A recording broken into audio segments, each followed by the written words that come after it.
This time on Watchers of Tomorrow, if Dave Lister's head is in that box, I'm going to be very upset.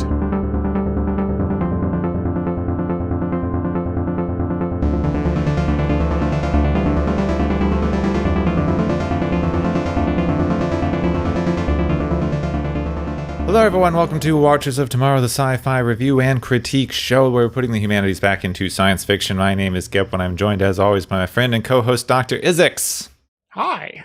And this week, a science fiction legend who I'm vaguely aware of and never read anything by. He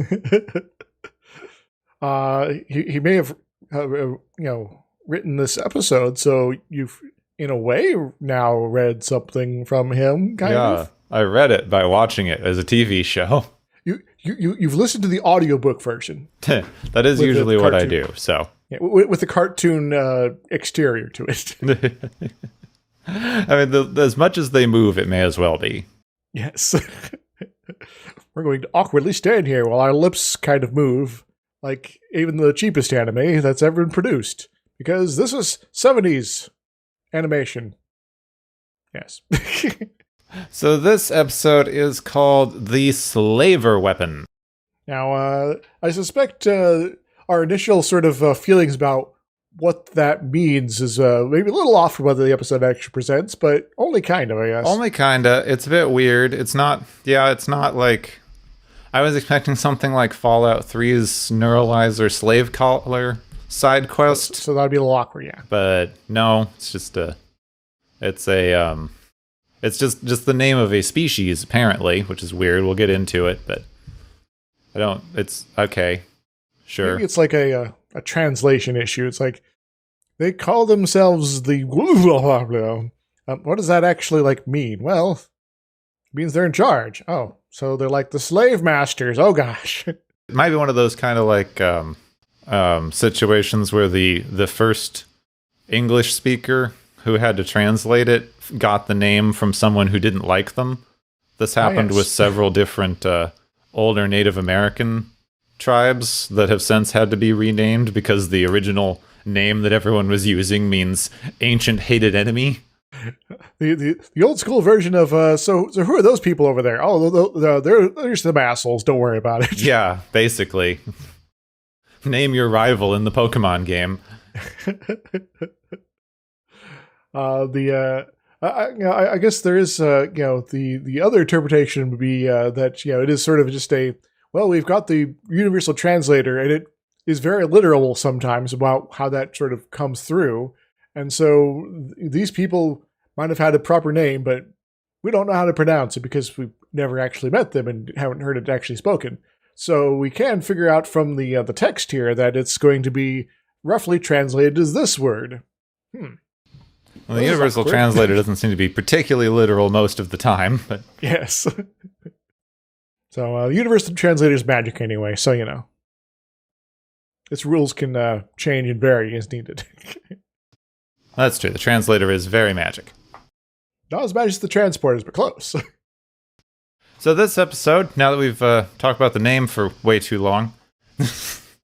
was written by Larry Niven, who is a incredibly well-known sci-fi author, won all of the science fiction author awards multiple times. Yeah, just like a whole pile of them probably in a closet somewhere. Yeah, the best this award, the best that award, the best short story award, just been around. Most well-known for his Known Space series, which is a big old connected universe with all the same kind of species and things hanging about. The most famous story that people have probably heard of from that series is the Ring World. So a big structure that's basically a ring that goes around a star, and you got this thing sort of rotating slightly, but mainly they do the whole day-night cycle through these little shades you got up in the middle, and it's just really huge. Yeah, it's like 1/360th of a Dyson sphere. Yes. Which really is enough to basically house everybody. Yeah, oh my god. We're not getting into it again, but the things I was reading about this book were like, this is how a planet will deal with the inevitable rise of overpopulation. It's like, my god, the freaking population bomb again. Again and again and again. Are we ever going to get past that sort of thinking? Apparently not. I'm still seeing it used in arguments. But anyway. I was seeing something about that Duke of whatever guy who recently passed away. I was even in on that sort of thinking. It's like, jeepers, like, seriously, people. Just keeps cropping up. We've completely disproved it multiple times. Go listen to our other episode for that. I forget what that one was called. The one where Kirk's on the empty ship. Yes, the Mark of Gideon? Yeah, there we go. Marco Gideon. That we go into Population Bomb a lot in Mark of Gideon. If this was YouTube, a thingy would be popping up on the screen. You might be watching it on YouTube and wondering where the thingy is. I'm lazy. That's where the thingy is. Okay. This is I don't mean this in a mean way, because this is an adaptation of a short story called The Soft Weapon, but I feel like adaptation is a very generous wording here. Yeah, for what I've been able to figure out, the adaptation is you change some of the names and the species for your protagonists, and that's kind of it. Yeah, instead of the 3 random aliens, one of whom I guess was also a main character in Ringworld and some other whatever known space stories. This is the puppeteer guy, right? Yeah. You have changed the main characters to the 3 from the Enterprise, which, to give credit, it is a good 3. It's not Kirk, McCoy, Spock. It's Spock, Sulu, and Uhura. Yeah. So you get some other people a chance to do stuff, which is great. Yeah, and for once, Uhura's like, I'm going to get captured, but I'm going to get out being captured first. So, hooray. Before not doing that, but yes. We'll see. All right. The reason I'm not in much of a hurry here, I have no clue. This episode took me about 15 minutes to write, and I don't know how long it's going to take to read, and I don't know what there's to say about it. 15 minutes for a 25-minute episode. Let's hope we get at least 5 minutes of discussion. Yeah, so let's go, as Mario would say. Yeah, so do we have any guest stars?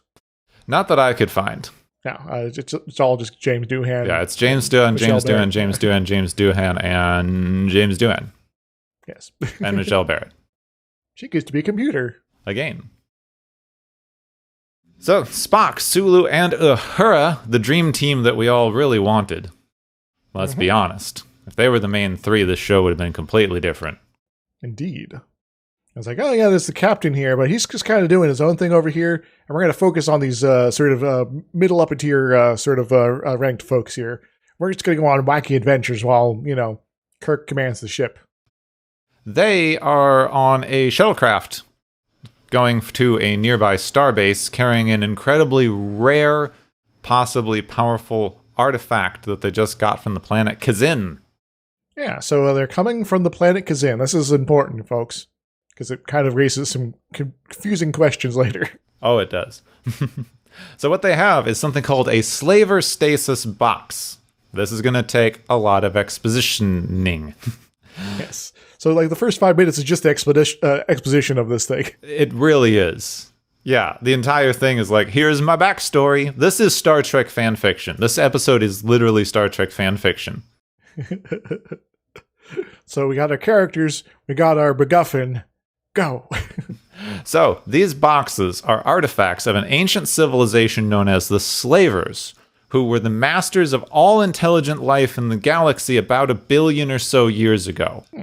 So they apparently dominated all and enslaved everyone they ran across and ran the galaxy for their own benefit, and was very imperialism and all that. And then someone didn't like that, and then they got killed or something, I guess. Yeah, at one point a rebellion started a massive intergalactic war that wiped out not only the slavers, but everyone that they had subjugated, to the point that intelligent life in the galaxy had to evolve again. Well, I guess that would kind of explain to a degree why there's suddenly all these species popping up with in the grand scheme of things, fairly similar tech levels, and capabilities, kind of roughly at the same time throughout various parts of the galaxy, without there being some weirdly massive disparities with a few exceptions, of course. So these box things that they have are super long-term storage devices that hold whatever they have inside of them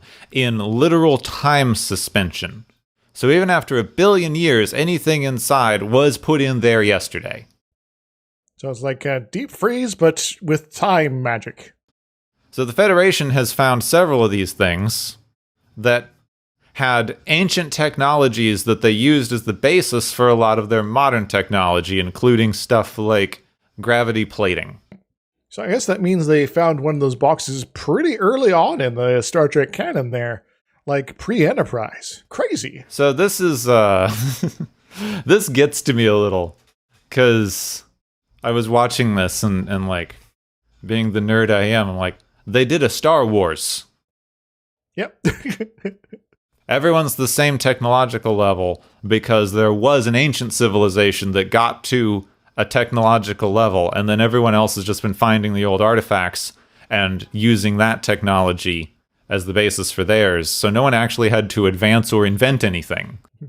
A galaxy of scavengers. I can see why people forget the animated series exists, because this being in here, like, undermines basically everything that people love about this show. Human intuition, and oh my god, it inspired me to be a scientist and invent cell phones or whatever the heck you're on about this week. But yeah, no, it was literally all just ancient artifacts, ancient alien artifacts that we found. This is like saying, well, we didn't invent skyscrapers, we found an ancient alien artifact with like skyscraper tech in it. And then we studied it and reproduced it. And so our skyscrapers aren't necessarily as good, but they go sideways instead. So we put our own twist on it. Yeah, but, given what we know about ancient aliens from History Channel, all ancient alien civilizations built everything out of granite. Yes. They were the world's best stonemasons, and they taught all of the stonemasonry because that's what aliens with interstellar travel do, is worry about Earth stonemasonry.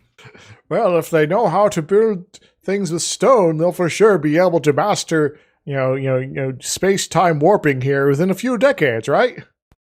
What they don't tell you about these stasis boxes is actually not technology. It's very carefully carved rocks that just manipulate the flow of space-time around the box. So it's like techno feng shui, eh? Yeah. See, that's one that I haven't seen people do. That sounds like a fun random sci-fi concept, is you didn't actually develop like super powered technology or anything. You developed a way to very carefully build your stuff in such a structural way that it manipulates the flow of space-time around it. I think the closest I've ever seen to that would probably be some stuff from Outlaw Star, but it also has, other sort of things going on at the same time, so. See, it would kind of be like the way that there's very little actual, like, blue pigmentation in most animals. It's just a reflected light thing with structural elements in the animal's feathers or wings or whatever. We're going to manipulate the rotation of our photons here, and we're going to have some fun with it. So anyway, so the shuttle carrying Superbox passes by a planet that makes the box start to grow, and an energy tail thing points down to the planet, which indicates the presence of another Superbox. So you mean they're attracted to each other? Maybe if you bring them into close contact, they'll combine and become even bigger? Yeah, this is the origin of the Minecraft chest. You put them next to each other and they stick together and become a double chest. Awesome. We're going to have ourselves a double chest of cobblestone pretty soon. Apparently, the only thing that can ever detect these boxes is other ones of these boxes. That's very limiting. And now they've found a super rare second box. Well, it's convenient we were just passing by this place. Yeah. And a super rare second box is worth the chance of landing the planet and investigating. They bring their box to the planet in order to use it to locate the other box beneath the ice, and then prepare to dig through the ice just as Sulu is stunned in the back, followed shortly by Spock and Uhura. Oh no, Sulu! Somebody's attacking Sulu! They awaken in what Spock identifies as a Kazenti spacecraft, despite the fact that the Kazenti are not allowed to have phasers. Well, I guess it's kind of, I guess they've just sort of bucked the trend on that one there. So there's like some sort of space treaty because Kazenti kept losing wars versus humanity, and now they're just going to ignore it, and I guess they're going to go to war again soon. Yeah, essentially. The crew are standing on what they identify as a police web, which is a literal spider web looking thing on the floor that when it's turned on prevents them from being able to move. You've been stuck in the web, folks. Watch out for giant cat spiders, I guess. Yeah, several large cats in pink spacesuits enter the room. Spock identifies a scruffy-looking Kazenti in the group as a mind reader, so be careful. He advises Sulu that they're probably going to target him for the mind reading because the Kazenti think that Spock and Uhura are inferior beings, Uhura for being a woman and Spock for being an herbivore. Now, they do talk a little bit about the psychic mind reader Kazenti there being just kind of like completely on edge and neurotic and things like that, which I guess maybe implies that they're not used to actually, they never quite get used to entering other people's minds, and even like members of their own species are very alien to them. It's kind of an interesting concept. Yeah, they don't like it. They don't really use it for anything, but kind of an interesting concept. Spock advises Uhura to play dumb because Kazenti women are mindless animals. Great. And if she pretends to be dumb and stupid, they might just play along and ignore her. Well, if that ends up working, then convenient, but still really awkward. So the Kazenti, led by someone named Chuff Captain. I'm going to chuff at that one. He's chuffed. It's just, they call him Chuffed Captain every time. What is a chuffed? I don't know. I know it's British slang, but I don't know what it is or where it came from. Larry Nidovan, if you're listening, let us know, all right? They're all pleased that their trap works to draw another box, because they have an empty box, and they've been using it to try to bait someone with a real box. Wait a moment, you guys, they picked this up from your homeworld. Why are you here? Yeah, maybe they're not allowed to archaeology on their homeworld either. They retort with the fact that Kazenti have lost 4 entire wars with humanity, so they can't be that hot. Now, I think Sulu specifically states that like over 200 years ago was the last one, which does kind of play havoc with some of the timeline as far as Star Trek goes, but, animated series, and we don't have a very set canon at all. Nope, so. Not really at all. At all at this point. Not until the movies do we have anything resembling anything. Alternatively, we could just say things like, oh, Sulu doesn't know what he's talking about. Now, the Kazenti don't seem to care because they're much more interested in eating them than listening to any of them. Well, maybe this is your opportunity to just make it the Uhura Sulu show then. Sorry, Spock. So the idea that Kazenti have here is they're going to open the box and hope to find a super ancient weapon. Well, good luck with that. They did mention that one of the previous boxes did contain a grenade with a pin pulled, so you might. So they open the box, and there's a picture of a green alien dude in there, might be a slaver, and they're like, oh, that could be cool, because it's the only picture we've ever found of these things. There's some meat, sure, and there's a weird-looking green gun. Well, to call it a gun at this phase is maybe a little generous, but yeah, it's a green handheld device of some sort. Yeah. And they declare it to be the end of humanity. Haha. Hooray! Wait a moment. Never mind.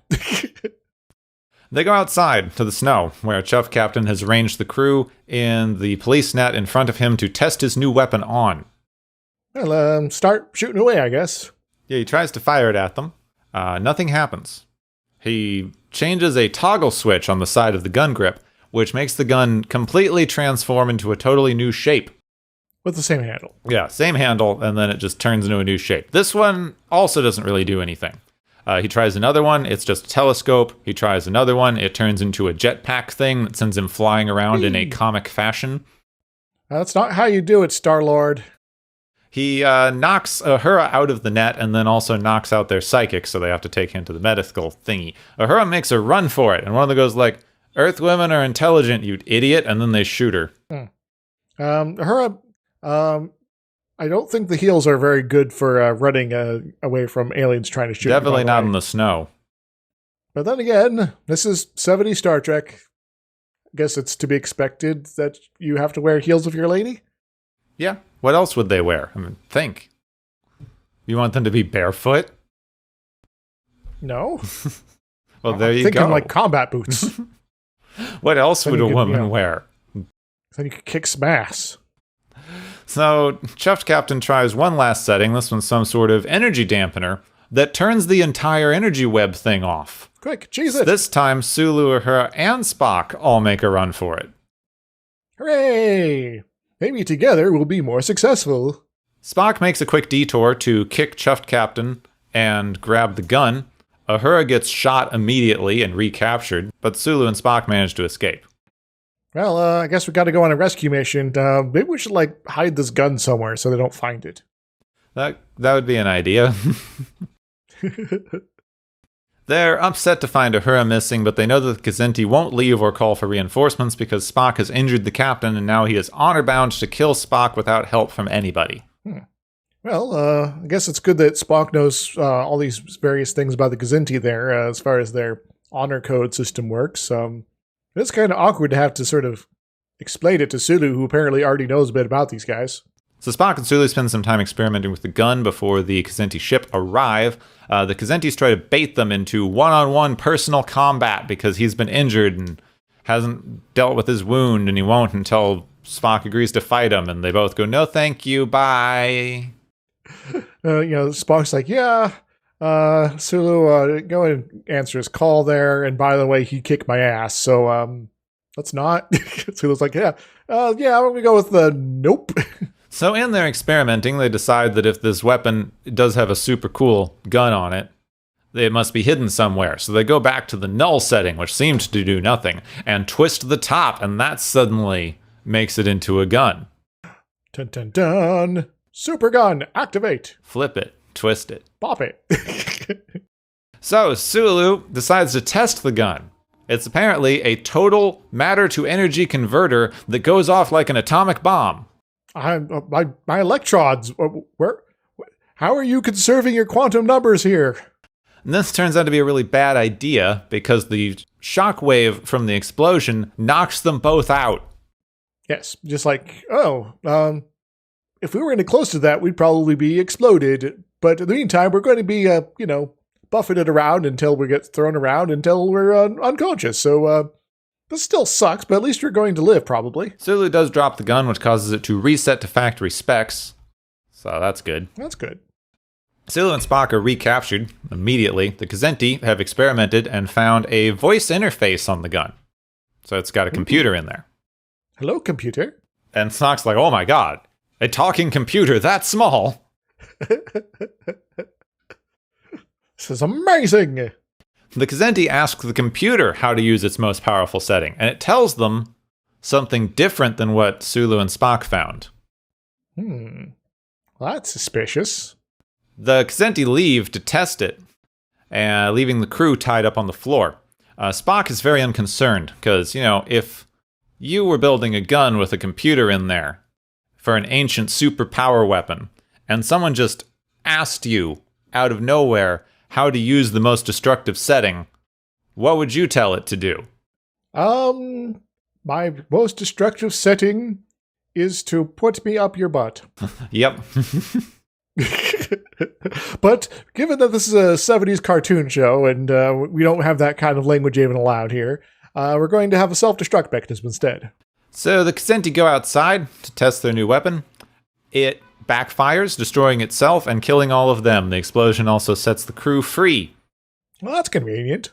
They go outside to find nothing but a crater where the Kzinti have been. Spock's glad the weapon's gone because it was far too dangerous.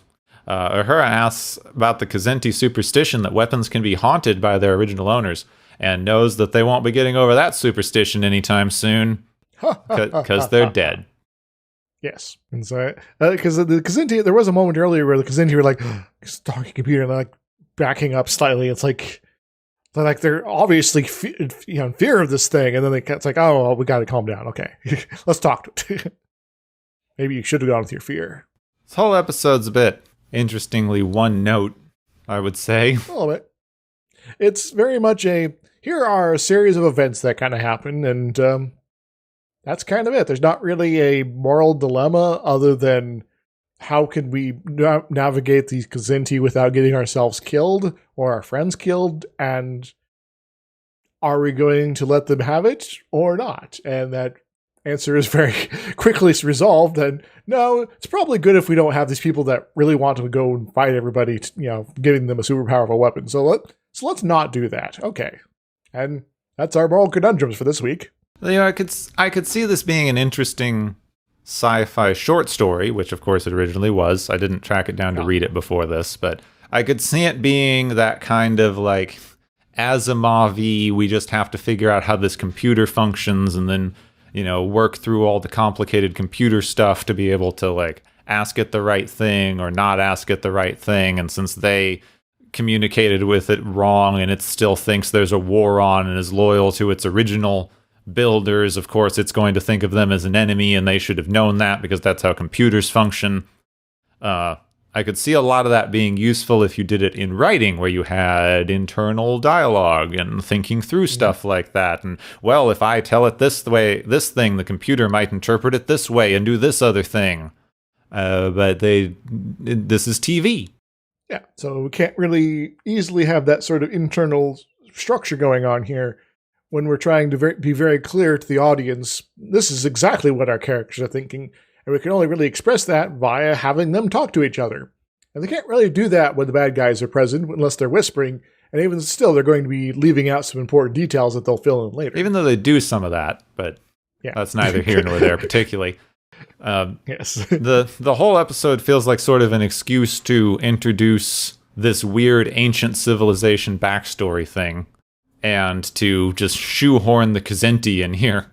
Now, having the Kzinti in here would, at a certain level, sort of imply that the whole known space universe / continuity is now part of the Star Trek canon. But I would actually make an argument that doesn't necessarily need to be the case. No, just because one species is the same. Well, they changed a lot of the backstory stuff. Indeed. Because from what I understand, the ancient civilization and whatever that they got the box from in the short story were different. They changed them to the slavers to simplify it. For the Star Trek stuff, it was a different civilization. So really, it's just the one species that happens to be the same. Which I guess is sort of like a light version of a crossover to a degree, where it's, it's like, okay, so we can have these two books. One of them is, let's say, A Midsummer's Night's Dream. And this other one is The Great Gatsby. And they both contain these things called humans in them. It's just a coincidence that they are both containing the same species, even though the materials and even the universe that they're sort of focusing on are completely different. Different eras, different sort of emphasis, different levels of fey creatures, all that sort of stuff. And so you can very much have this sort of, this thing, and it's something we do all the time because we have most of our literature is very human-centric for one degree or another. And so no one really kind of thinks about this. But if you just replace human with anything else, you can kind of do the same thing. So these one aliens can be showing up here, or in this book as well. Or you could have elves, or orcs, or goblins, or gnomes, or anything like that. You could have even whole fantasy settings without humans, and a lot of the sort of same species that pops up in other ones. And sure, there might be details about them that are different, but they are still at the core of that same basic idea that you're using, with either the same or similar name being applied. And it doesn't mean that Lord of the Rings and Game of Thrones what's another one? Harry Potter are all in the same universe. That doesn't necessarily really make any sense, even though there are some common elements. They even have existing cat aliens. It's not like cat alien is that unusual of a thing. They had one before this. Yes. Indeed. For all we know, this could be also crossover with I don't know, the Traveler universe. I don't know the aliens in that one, but Yeah, or it's not Guardians of the Galaxy. It's the other spin-off from the X-Men with Cyclops' dad. The Corsairs, I think, had a cat alien. That's a long way to go for that reference that I don't remember the name of. So I guess technically one of my settings has cat aliens, but which I also kind of pulled the trick where it's sort of a crossover, but not really in some ways, because sometimes I like mentions like, oh yeah, and this planet exists in both of these different sci-fi universes, but where how their society, if any, has sort of evolved is actually radically different.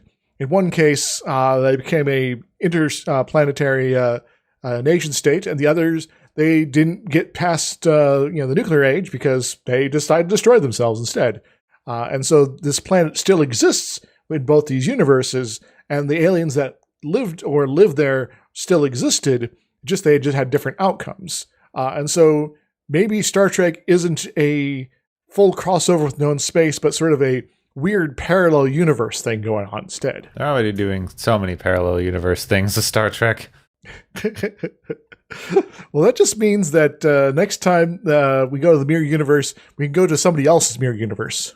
That would be interesting. Like, oh no, the mirror universe. What's this Babylon 5 space station thing? It's evil Babylon 5's time. I've been racking my brain. There's not a ton to talk about morally with this thing. Like the alien, there's an underlying coveting power narrative that the Federation wants to find these boxes and learn and better everything. Like they're not explicitly looking for weaponry, so they're willing to be careful and work through stuff and think about it. And the Kzinti are evil and want nothing but power and technology for the purposes of power, and that leads them to recklessly ignore potential dangers and wind up killing themselves with their newly gotten power, which is a pretty common story trope. The heroes can use power safely, the villains will abuse it and end up inevitably destroying themselves. Which is exactly what happens in this episode. So I guess I can sort of take a step back and maybe think, all right, so if you have both of these sort of very ideologically divergent sort of civilizations in close proximity, enough that they've had multiple wars so far, this does sort of, I guess, beg the question of what is their general mode of interaction at this point? Are they sort of like, is the Kzinti space empire, whatever, like a tributary state to the Federation, where they're sort of being kept under a giant thumb to make sure they don't cause problems? Or are they fully independent but being restricted by the treaties just so that the Federation can ignore them? Or is there some other relationship here that they are, this is very clearly an attempted treaty violation, but they're doing all this sort of plausible deniability sort of stuff. Does the Kzinti believe that they're in a position to challenge the Federation and its power at this point, or will be able to do so soon if they get lucky with their scheme here? Or is there some other dynamic going on? Maybe the Klingons are putting them up to this. Like, yeah, if you can figure out some way to plausibly, pull off an attack on the Federation, we'll be behind you 100% here. Sort of like a private little war situation where it's like, yeah, we can't technically just give you all these weapons. We need to have some excuse to make it seem like you came up with them yourself. And if you find an actual super weapon, even if you can't really, duplicate it, people have back engineered all this stuff previously already for other Wondrous advances. So you can claim that happened and it's all good, right? Oh, the stated impetus here in the episode, it didn't fit in nicely. It was kind of a side thingy. But they do state at one point that they are endorsed by their government, and if they pull this off, they'll have the power to challenge the Federation, and if they don't, this crew is disposable. So they're, plausible deniability if things go south. Well, you could have the general political spectrum here seems to be, or the political power situation does seem to be that the Federation, or at least some group of Federation and possibly allies, has a treaty from the old war that demilitarized the Kzinti in the same way that we have now, Germany and Japan are still not supposed to have a particularly large standing military from World War II. Germany wasn't supposed to from World War I. Didn't work out super well. Yeah. But this is a pretty common way of dealing with these things on Earth. And in fact, in the 70s, it would have been the 70s was a time not too far away from the last time they had to invoke this somewhere. So it's sort of like, we should maybe keep an eye on this sort of situation. And so this concept is very fresh in people's minds to a degree. Where I guess today it's not necessarily quite there anymore. Sometimes people mention like, yeah, Japan's trying to do this one particular thing to tweak their military slightly, but it's running up, up to arguments of those like, is this a treaty violation or is this a legitimate part of our defense measures here that are actually legitimate? And we're going to have a big debate about it and see what happens. Well, the geopolitical climate has changed so much since the 70s. Now, everyone that we were even recently at war with, as the United States or other larger military powers, especially like Western and like European powers, everyone's just become a global trade network at this point. So, yeah, technically Japan's not allowed to have a very large military, but like they're one of our largest trading partners. So even if they did start developing a military, what would anyone do with it? Yeah, it's like, we got an army now. Now what? We could try to saber rattle versus North Korea, but we already kind of do that because they keep doing it to us, and we got to like at least make it look like we don't care or care enough to like contain them. So this isn't going to really change the status quo at all, so what's the point? So it's probably something like that. So one thing that I keep thinking about with this particular story, the weapon's kind of a cool idea. Especially since they say like it's probably like a spy weapon at one point. They're like it's small, it's handheld, it changes shape, you can like make it all these different things, and it's easy to conceal. Because you got telescope setting. This is obviously not a weapon. You got the one that makes Sulu kind of feel a vibration, I guess. Maybe that's like a long-distance microphone, maybe. Heck if I know. It's very much it kind of does a little bit of everything sort of thing. Yeah, who knows what any of this stuff is or what it's for, but, it's neat. It's a neat idea. The nuclear bomb setting. Kind of incongruous. This is like you need a telescope and a little communication device and a travel doodah. Okay. If it switched to some sort of like one-on-one personal defense weapon, something like that would make sense. Yeah, there's a light laser setting, but it's very like, even basic phasers are way better, so. Why do you need a nuclear bomb on your Swiss Army knife? Well, in case you need to blow up a moon. Why else would you need that? Yeah, this whole thing is like, it's obviously like the power of this, matter to energy converter beam thing is obviously meant to be used not in the atmosphere of a planet, at least not one you're on. Yes. So maybe it's like you set up, you put your agent like on a spaceship of one of your rivals or rebel ships or whatever, and have them kind of sneak around for a while and give you intel. But if they ever are a part of a large fleet, you go out on the surface of the ship there and just start shooting at all the other ships and then make them explode. So like that's neither here nor there. I just thought it was interesting. I just didn't like the only time they ever show them using this thing, they shoot it at a mountain about a mile away and it knocks both of them out. Yes. Yeah, so it does kind of raise a lot of questions about what is the utility of this dealio. What kind of secret agents do those people have back a billion years ago? Jeepers. Also, why would a super powerful monster slaver thing need a secret agent if you already ruled basically the entire galaxy? So that's why I think this device maybe wasn't actually one of the slavers' devices, but possibly one of the rebels' ones. Yeah, which is why they needed a picture of the slaver in there. This is your target. Exactly. So you could try feeding him some tainted meat, which I think they mentioned was like had something wrong with it, so they wouldn't eat it. And if that fails, then just blow everything up. Yeah, just turn him into a nuke. Yes. It's fine. Yes. Now, possibly the slavers were like, had some sort of super thick natural armor, so converting them into an energy blast is the only way to actually take one out. Yeah, so like maybe the laser setting was I need to cut through this door, or maybe there's one of the enslaved folks that are actually be a good guard, so you could take them out with that. But the antimatter sort of like super beam there, that's what you're gonna have to actually use on the dude.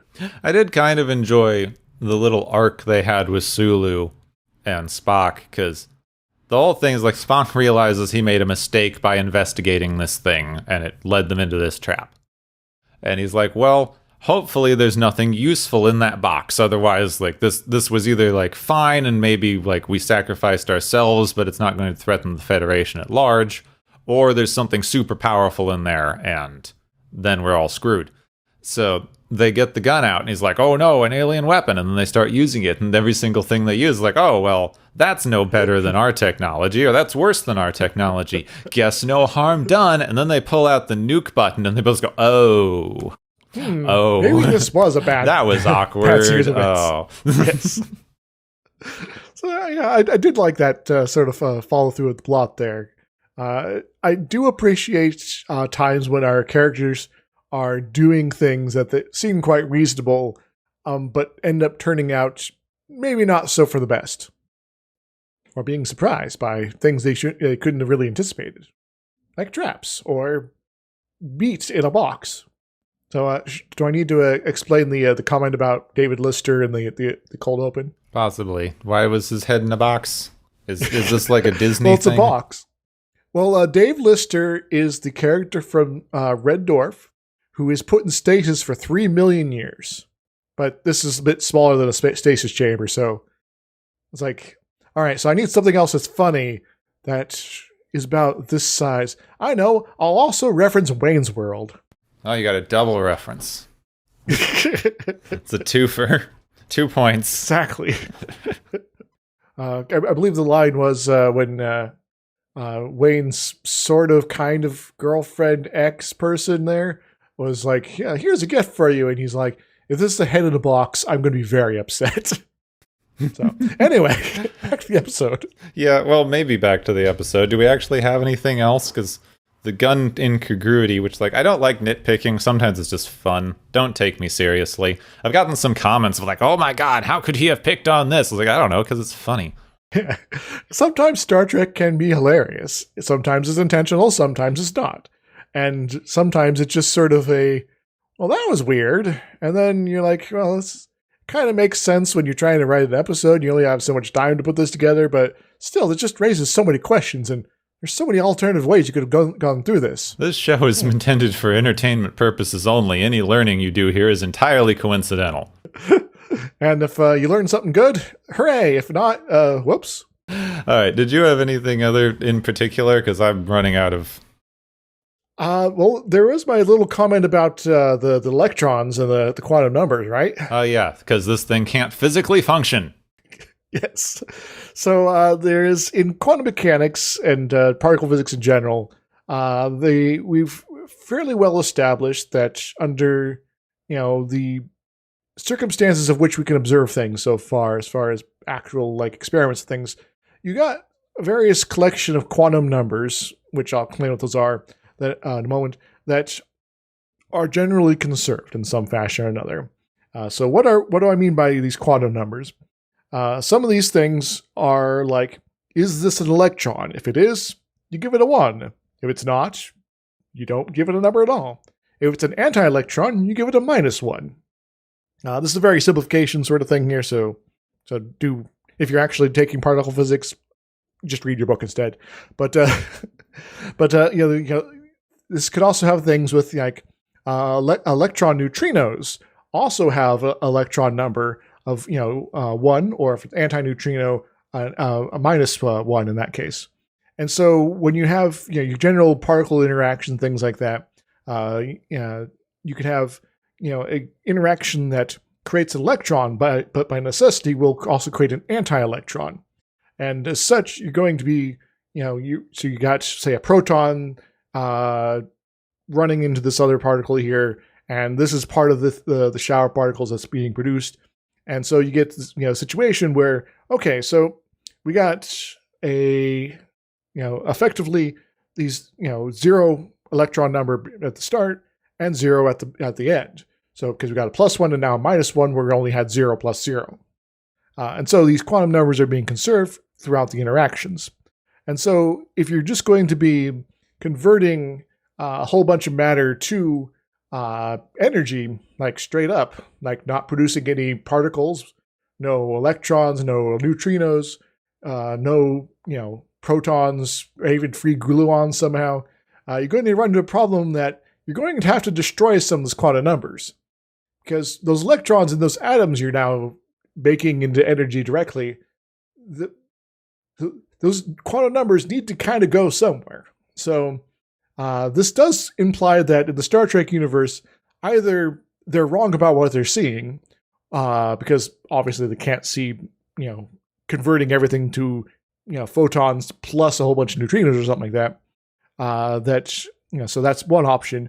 Or alternatively, this ancient civilization has figured out a way to basically destroy quantum numbers. Maybe it pulls all of the spare quantum into itself to power the gun, and that's how that works. Or maybe it's just a gun that's full of quantum number already. So all right, we're gonna fill you. We gotta have this much color charges here. We're good there, and we got some -1 electrons that aren't actually electrons, and there we go. We're good to go. All right, well, let's blow up a mountain. This thing's now just called the quantum gun. Yes. Which I guess, given the number of times in later Star Trek that they just kind of solve problems via quantum, I guess that kind of works. I mean, they do just start shoving the word quantum onto the beginning of things in Next Generation at some point, so. So the quantum slavery weapon, that's what we got here, not just a slavery weapon. So if I understood you even, vaguely correctly, this thing would have just punched an empty big void space in the universe that can't get filled with anything, as we understand physics. To a degree. It basically requires the math not to work anymore. So if you break math that effectively, first off, impressive, but also, so how did you pull that off? That implies a lot of very complicated things be violatable that, as far as our observations of the universe, are generally not. Which might imply that little gun there has some sort of subspace giant particle accelerator involved too. It could. I mean, if you're dealing with the quantum doodahs, maybe it just ships everything off to another universe. Yeah. Oh yeah, if you teleport things, then you're fine. Maybe that's the trick. It starts beaming things away, but it replaces it with the inside of a star or something like that. Oh, that'd be fun. It just transports that bit into the middle of the nearest star and then transports a bit of the middle of the nearest star over here. Yeah, they'll just kind of explode. Have some superheated plasma. Ah! That does remind me a little bit of a one bit from Farscape, actually. Where it's we're going to be opening a wormhole here in today's episode, and we're going to be using it to destroy a ship. So we're going to open a wormhole right in front of these guys that connects to the surface of a star. Have fun! They're now on fire. They're exploding. All right. Not bad. Sounds fun. Aside, I do really do appreciate sort of the end bit of the Peacekeeper Wars there. Never gotten that far in Farscape. It's an interesting example of how mad is actually quite mad. But anyway, we're not really dealing with that concept today. Nope. I think we've drifted quite a bit here. Yeah, we have. And we dealt with the physics, the plot incongruities, the general tropiness of the storyline, so I guess all that's left now is the galaxy's favorite game show! Woo!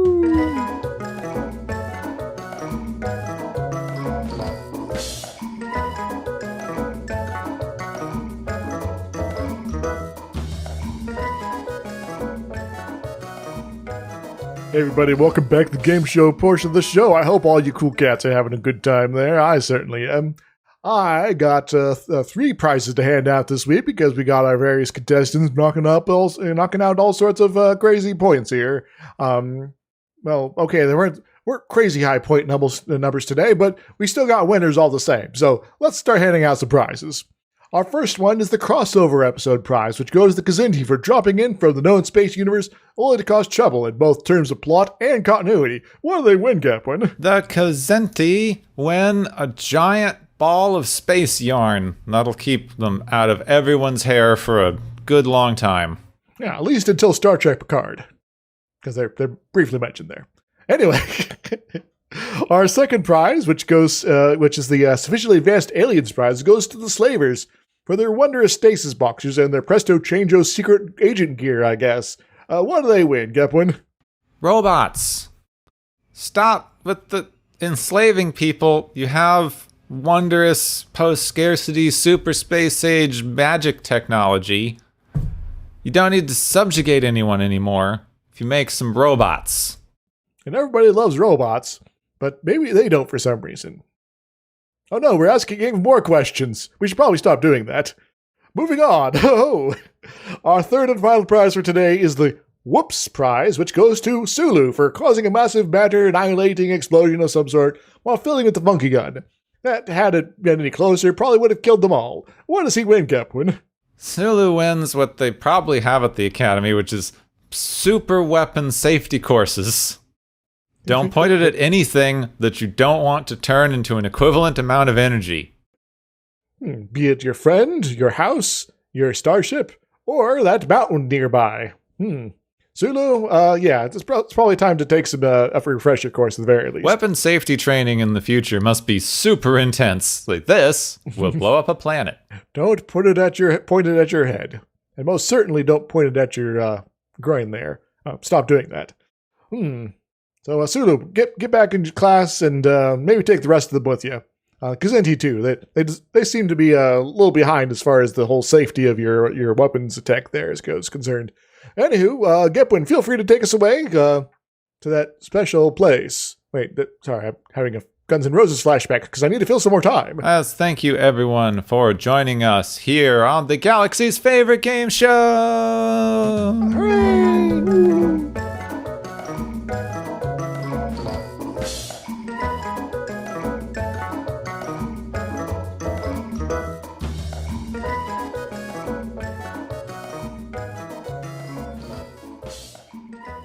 Next episode has a pretty familiar-y sort of title. Also, Kirk's back. Yeah, Kirk's back. Oh, well. Thought we got rid of him.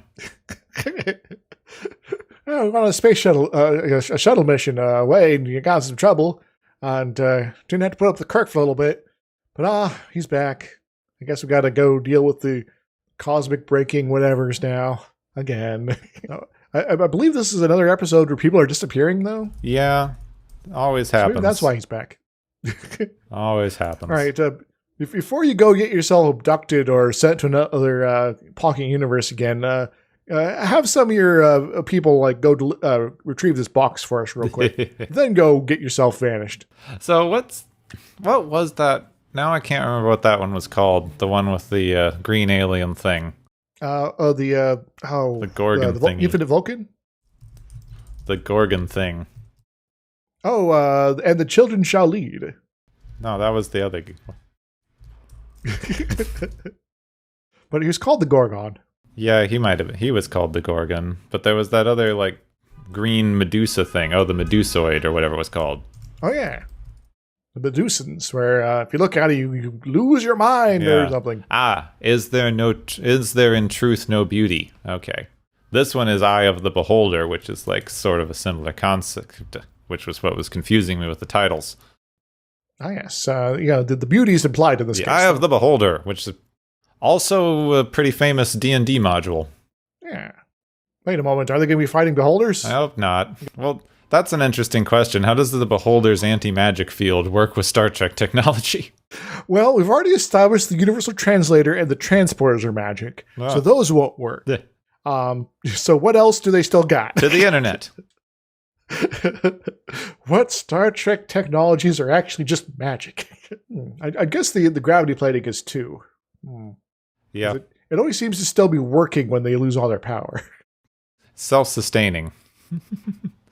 Unless they turn it off deliberately. Yeah, that's why in my Stellar Renaissance situation, I actually have the gravity plating sort of equivalent be actually just subatomic particles that are decaying at a sort of an ideal rate, causing gravitational mini waves that interfere in a useful fashion.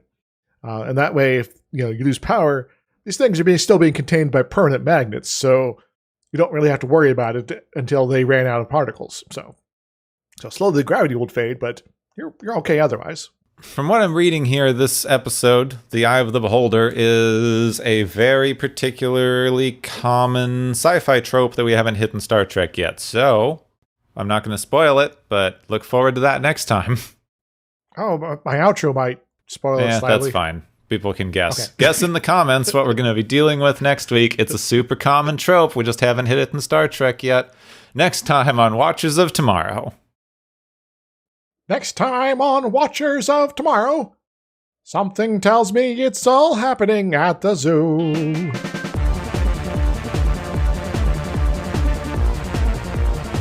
You have been listening to Watchers of Tomorrow, a podcast on science fiction media. Find and follow Watchers of Tomorrow on Podbean, YouTube, Spotify, iTunes, Google Play, Stitcher, Pocket Cast, Spreader, Digital Podcast, and perhaps many more to come. If you enjoy our podcast, make sure to subscribe for more. And where possible, make sure to rate your experience or leave us a review. You may find Gepwin on youtube.com/Gepwin and Twitter @Gepwin. You may find me, Dr. Isix, on youtube.com/Dr. Isix and Twitter @IsixLP. Music is Waveform and Mori's Principle, both by DRKRN. You can also check out the Watchers of Tomorrow Discord channel.